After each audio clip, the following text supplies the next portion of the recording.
warm welcome to my second guest for One Word Stories 2021, Mary Alice author.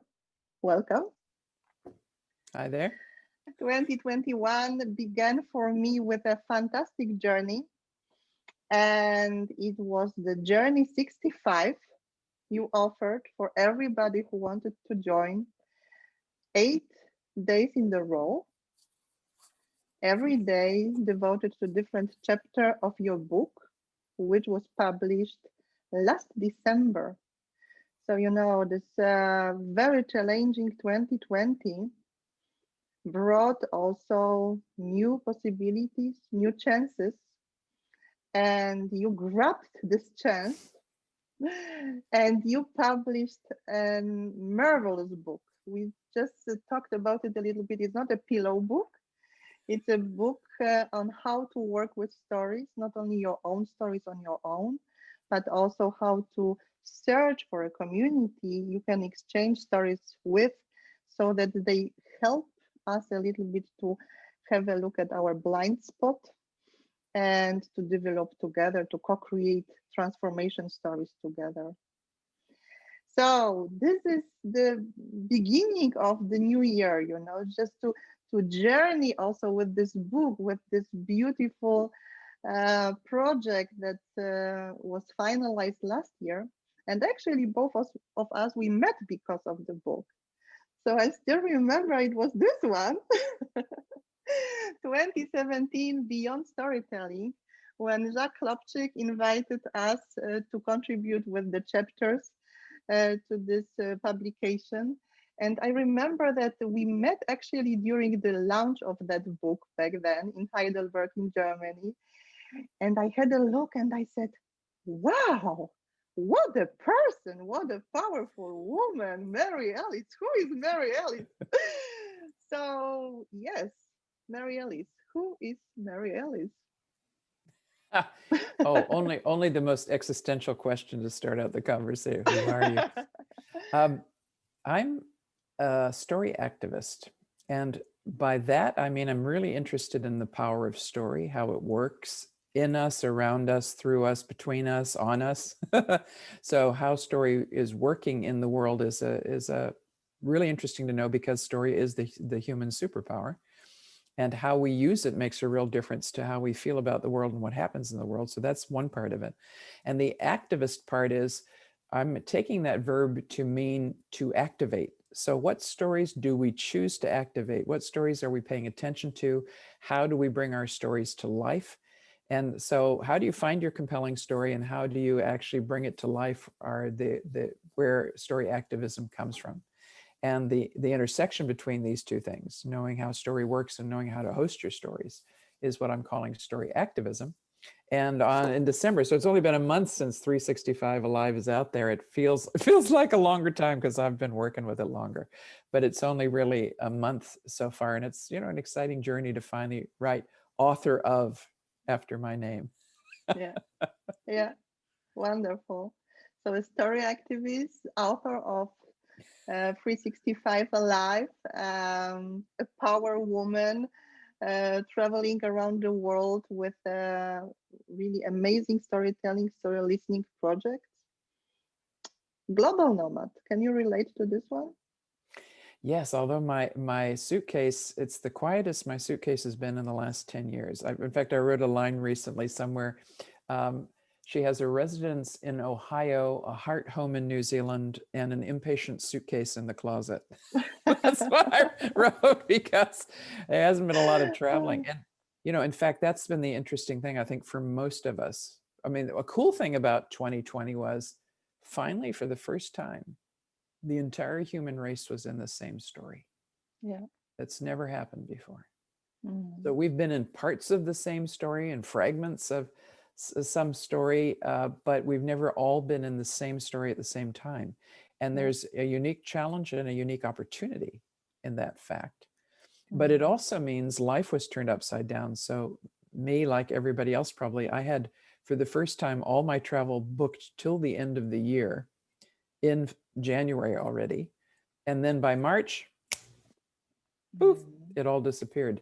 So I have to be grateful for that, because if that hadn't happened, if I wasn't forced to stay put, stay home, be at home, then the book might not have been published, because it was already, I was finished writing it in August the year before. Yeah. But to finally put all the details together, and I've self-published this, so there's a lot of Mm. details underneath it. I Mm. think I wouldn't have been able to do that if I hadn't had to be here and be focused. Yeah. So we are putting the link to your book in the comments, of course. And you are just saying that it's the first time in human history that we are all sharing the same extreme narrative, actually. Last year, I had lots of conversations with people from different corners of the world. What is the situation like in their corner, so to say? And even though the situation was very, very tense and similar, still it was very culture bound, and the political context played an enormous role.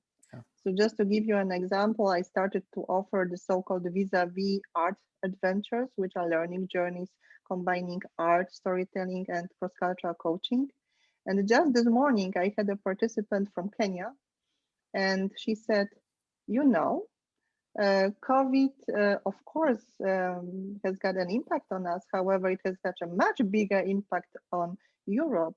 And somehow it's really incredible to see that for the first time, these guys who can do everything, so to say, so not only Europe, but Westerners in inverted commas, Yeah.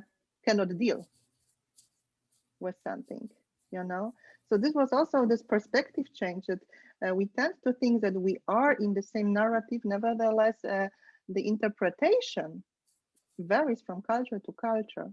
Of course. What is the interpretation in your surrounding? You are based in Ohio, in I'm in the Columbus. U.S. It's very very fragmented. I think there's a reason for that, because in Yeah. these kind of challenging times when everything else is stripped away, Mm-hmm. I just have to refer back to a favorite T-shirt of mine, which says "Normal is a cycle on the washing machine." So just to give us Yeah, some perspective of what we yeah, think yeah, normal is. yeah, So when other things are stripped away, what do we have left? We have our stories and our relationships. yeah. And that means we're compelled to look at what kind of stories are we holding about what reality is about and who we are within that. And if we're very Mm-hmm. attached to identity or role or any of those kind of things, all of that's been shaken this last year. And so a lot of people are greatly disturbed because of that, because who they thought they were is changing or has been forcibly removed. Yeah. But secondly, relationship is the other thing. So it's interesting for me, who's sitting alone at home. So I've essentially been a home alone since the end of January last year. So it's Mm-hmm. coming up a year. I'll be at home alone.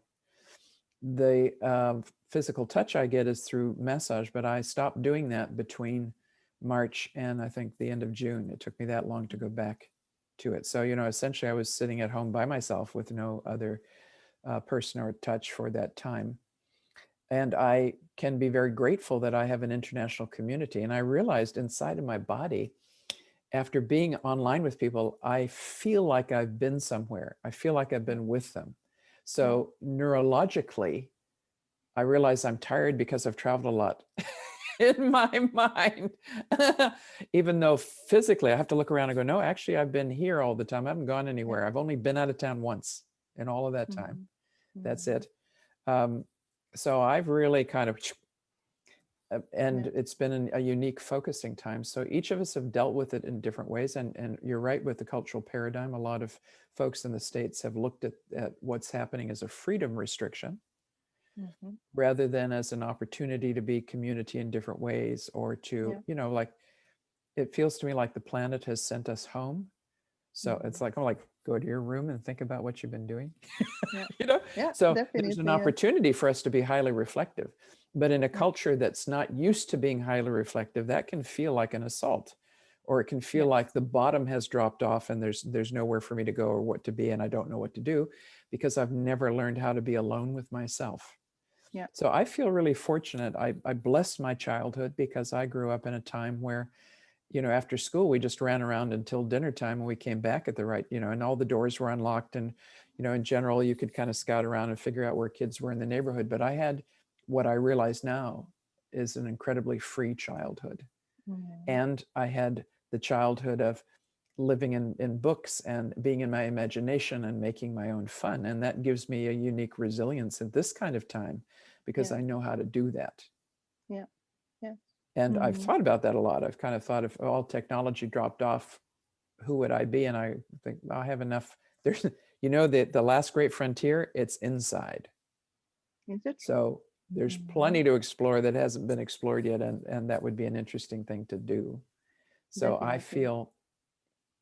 I feel confident about the future in one way, that Yeah. we will be called to face our intentions and our actions. And I think that's a good thing. It's a good thing to say, actually, the most resilient community in the face of disaster or confrontation is the connected community. It's not the community with the most money. It doesn't make Definitely. any Yes. difference. It makes a difference if you're connected. Definitely, yes, I can relate to it a lot because, there's so many discussions going on regarding polarization, regarding privilege. And when I listen to you, actually, the privilege back then was really to have this happy childhood. And Yeah. privilege right now, actually, for the kids, for the teenagers who really suffer under this distant socializing so much, or better say social distancing. I always reiterate that we should coin the new term distant socializing, Yes. just Yes. to change the perspective and to see what is possible still in the virtual space. However, they miss the touching, the hugging, the social contact, really face to face, playing soccer, Yeah. playing basketball, I don't know, maybe playing instruments in the orchestra or whatever, just doing Yeah. something together. Yes. Yeah. And just simply playing and chatting and hugging and whatever. So, plenty of people say that it's really, really challenging also because of this reason. So, let's put Yeah. Yeah. politics aside. Let's concentrate also on this aspect, that of course the psychological safety and the mental health are currently themes number one. Yeah. How They're can greatly story challenged. sharing, working with stories, help? Mm-hmm. Yeah, that's What? one thing we can offer. And I mean, the beauty of this time has been that we can all, most of us, and that's also a privilege, most likely, to get online, and that new people are coming into conversations who never have been there before, and that there's a Yeah, possibility to have a much greater diversity in conversations because people don't have the barrier of the cost of travel and the time needed to travel. So that's yeah, one cool thing, but we still need to pay attention to how do we hold spaces for people to share their stories, to yeah, say how it truly is. Social media is such a curated thing, isn't it? You can't, I remember writing a social media post one time, looks magic from the outside, not so magic from the inside.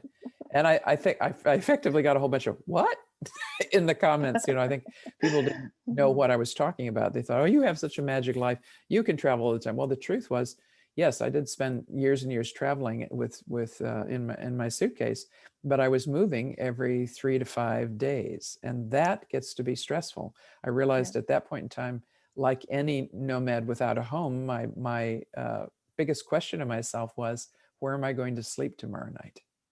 Mm, And I was fortunate enough to think that probably wasn't going to be on the pavement, yet it still was that edge of, how do I keep myself well when my constant surround is changing?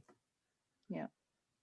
And that you Mm, could take on the mental level too. When my surround is constantly changing, I don't know what's coming. I think, like many of us, I've had that thing too. What day is it? What did I do mm, 2 hours ago? I don't. My sister mm, said to me, "There's a woman I've worked with for years. The other day, I forgot her name." yeah.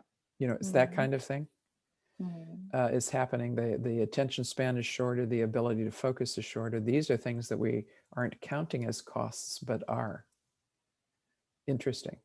So yeah. I think it comes down to that question: what's my personal practice for keeping myself well? It's time to think about Mm, that.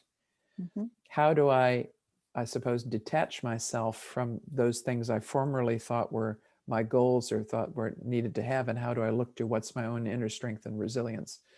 And that's why story is so important, because if I know and own my story, if I can look at my, especially the stories I haven't wanted to look at, if I can Mm. work with them well, then I learn how to trust myself, and then I can weather any storm. If I'm Yeah, standing strongly on the basis of my own story and I've decided what it is, and that means I'm running the story, it's not running me. exactly. Exactly. I still remember your beautiful metaphor. Who is driving, you or your story? Yeah. Yes. Who is holding the steering wheel? And I think this is exactly the point. We need to be conscious of our possibilities to create and co-create this reality, and not to just be passive observers. Hmm. So, what was the word? The one word that was really, this powerful word for you 2020 that supported you also somehow to build resilience, to stay hopeful, to thrive through this difficult time. I was interested when you asked me, because I had to kind of think, okay, what was it? And I came up with the word trust. And because for me it's been a trust fall this past year. I had everything lined up in my calendar at the beginning of the year. It all fell apart. And in fact, I haven't had much work in this past year, and I've needed to have the decks clear in order to make the book happen. So I Mm. had to keep reminding myself, this is a matter of trust. Can you trust that this is what you actually are needing to do, that this is a valuable offering to the world, that this is, in fact, with all the turmoil, it is exactly the right time for this kind of work. And Yeah. I really feel that. I feel like this is the time when story is dramatically important, because the story we choose is going to impact the future. You only have to look at what's happened a few days ago in the United States to realize that what storyline we Mm. choose has a massive impact on our actions. So it's an important time to become awake and discerning. So I had to trust that it was the right time to do it, that I was putting my resources into something that was valuable, that is my offering in the world, that it eventually would create a foundation for this work to go further, and a foundation for me. And I'm still in that, holding on to that word trust, because it's not as if there's immediate, oh, suddenly 1 million books got sold. No, it's a longer term process. When you write a book and put it out there, they tell you there's 2 different numbers you have to pay attention to, 10,001. So 10,000 copies and 1 year. Okay. That's usually what it takes, unless you're a famous author and people are hanging out for your next book. If you're a beginning author, that's the kind of investment that it is. So Mm. it's like trust is having to happen on every level. Mm. And can you share such a moment when this trust was really very, very powerful?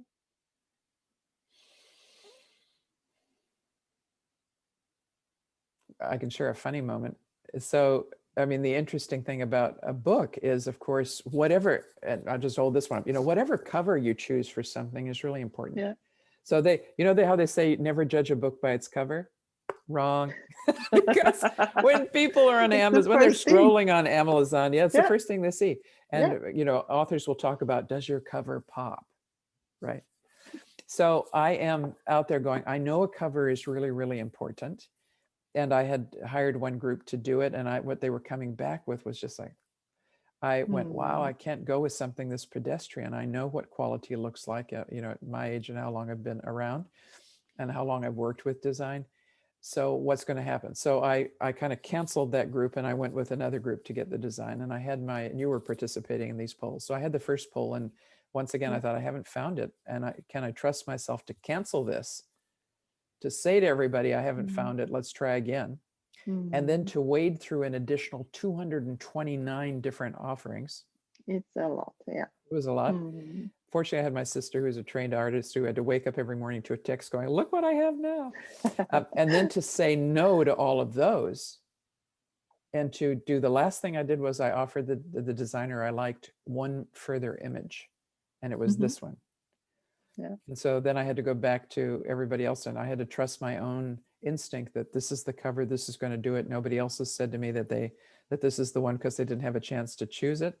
but I need to trust myself that I Mm. have to love this for long enough to take this book into its future, and that this is the thing I'm going to choose. So I had to trust myself in that moment. So maybe that's not the biggest trust step I had to make, but it's a fun example of, can I trust myself? Mm. Yeah. Thank you. Thank you for sharing, because you are completely right that, this is also the question. How do we also look at the accomplishments? How do we value them? How do we trust the process that it's bringing us in the right direction? Yeah. So to say that future is not the space that we enter, but the space that we create. And And now I think what's being called for is massive creativity on every level. It's time to be yes, prolifically creative.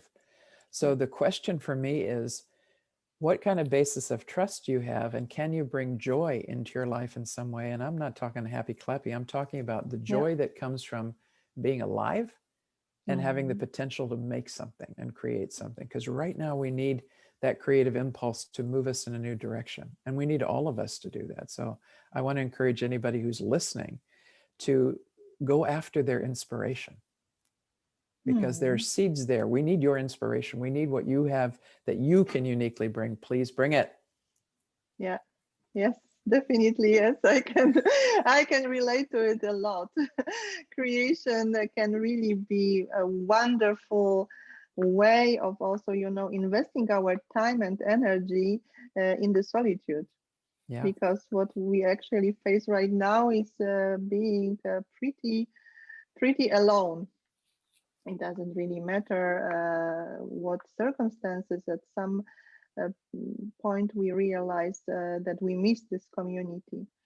And when you were talking about the bonfire you went for your cover, I was just thinking of one really important dynamics, that as long as we don't change this metaphor, the storyline, the narrative, there is no chance that any system can change.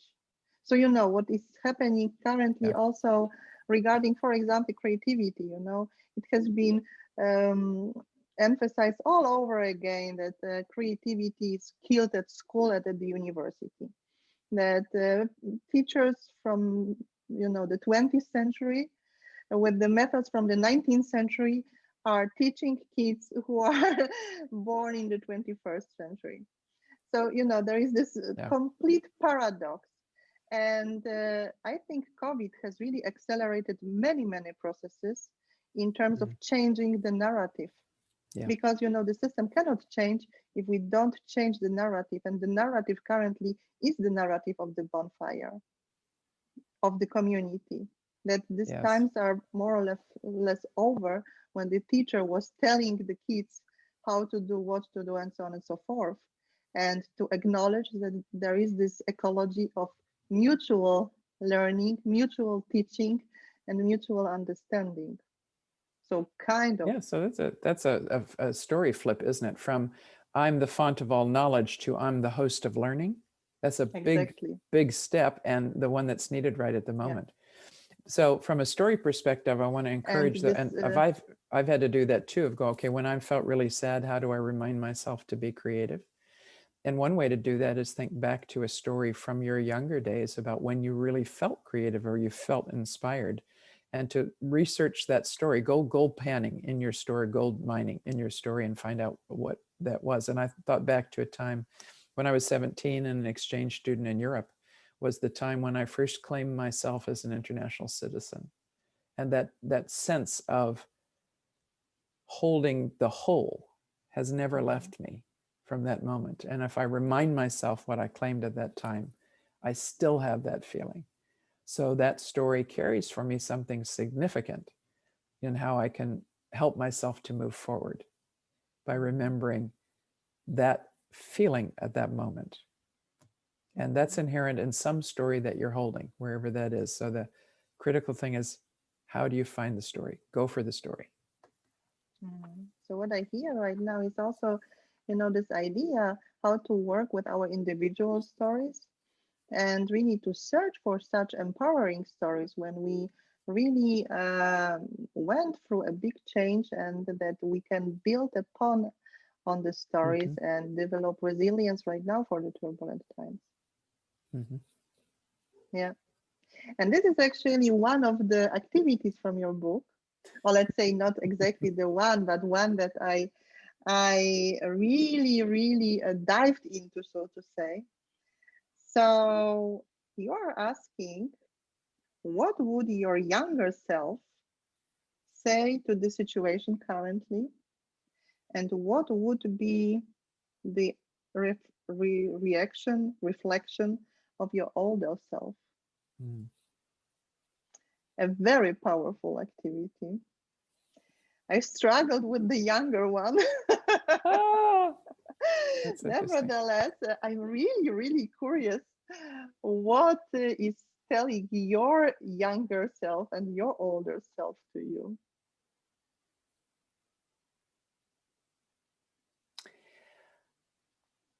I can remember, under the age of 12, I really felt like I was the mistress of my own universe.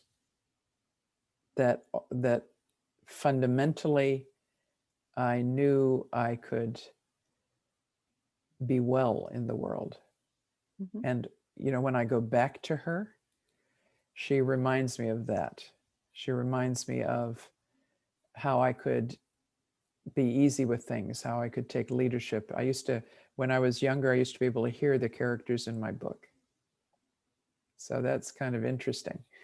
So when I remind myself of that curiosity, that wellness in the world, it helps me.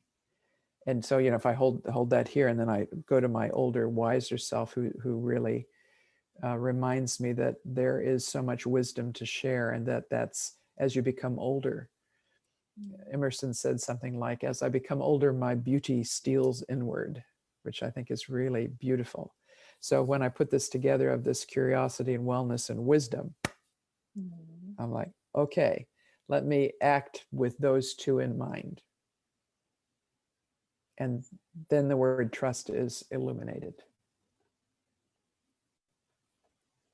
Wonderful. Wonderful. So Mary Alice in 25 years, when she looks back at 2020, what is her reaction? Oh, she'll be saying, well, that was the first of many books and the first of an Wow. amazing journey, right? The author Oh, suddenly wow. has a shelf with her name on it, and it was the beginning of a massively amazing journey. Wonderful. Oh my God, I look forward to the continuation. I'm very curious about the covers. Yeah, me too. I know what the title of the next one is, but I'm curious what the cover is going to be. And as shared at the very beginning of our conversation, it's not really a pillow book. Yeah, it's a book really to work with, so to say, but not work with in terms of hard work, but really self-reflect, smile, Mm-hmm. laugh, cry, Mm-hmm. grab the phone, call other people, to ask them to share different stories and also memories, how they recall different situations.